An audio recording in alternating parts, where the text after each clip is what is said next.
مہینہ ہمیں دیا ہے، اس لیے میری گزارش ہے کہ اس مبارک مہینے میں پہلے تو روزوں کا اہتمام کریں،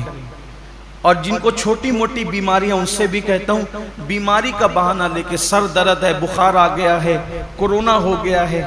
ان چیزوں کو لے کر کے آپ روزہ نہ چھوڑیں، اس لیے کہ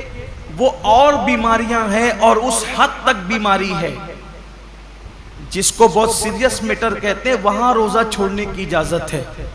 کہ جب آدمی رکھ ہی نہیں سکتا،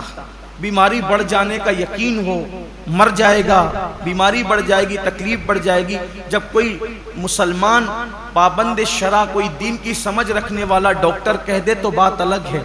اپنی مرضی سے فتویٰ دینا کہ میں نے روزہ نہیں رکھنا، میں بیمار ہوں، جبکہ اللہ کے رسول علیہ السلام کا فرمان ہے روزہ رکھو صحت مند ہو جاؤ، روزے سے بیماری نہیں بڑھتی بلکہ روزے سے صحت ملا کرتی۔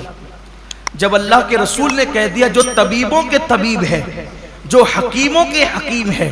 جو صرف جسموں کے حکیم نہیں بلکہ روحانیت کے بھی حکیم و طبیب ہے،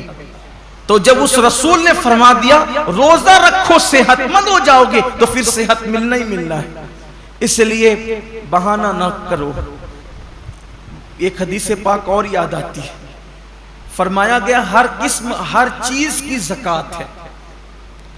ہر چیز کی، جیسے مال کی زکوٰۃ، جس نے مال کی زکوٰۃ دے دی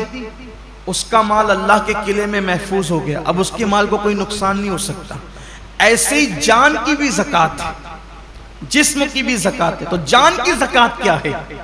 میرے آقا علیہ السلام فرماتے ہیں روزہ یہ تمہاری جان کی زکوٰۃ ہے،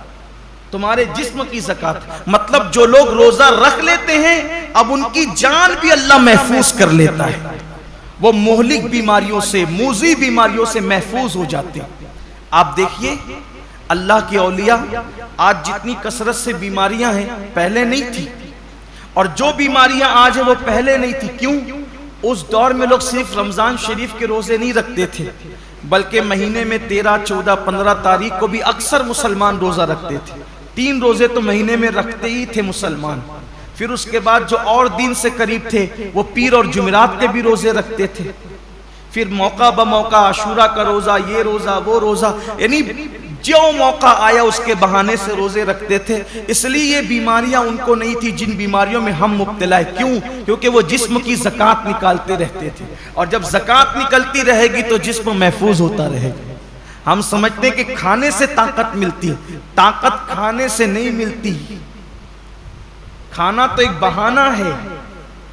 فرمایا گیا کم کھانا یہ صحت انسان کو صحت مند کرتا ہے، کم غذا انسان کو صحت مند کرتی، ہم کھانے کے لیے پیدا نہیں ہوئے، کھانا ہمارے لیے پیدا ہوا۔ بزرگوں نے فرمایا جینے کے لیے کھایا کرو، کھانے کے لیے جیا مت کرو، اللہ کے لیے جیو، یہ انسان کی سوچ اور فکر ہونا چاہیے۔ تو پہلی چیز یہ ہے روزہ رکھیے، روزے کا اہتمام کیجیے۔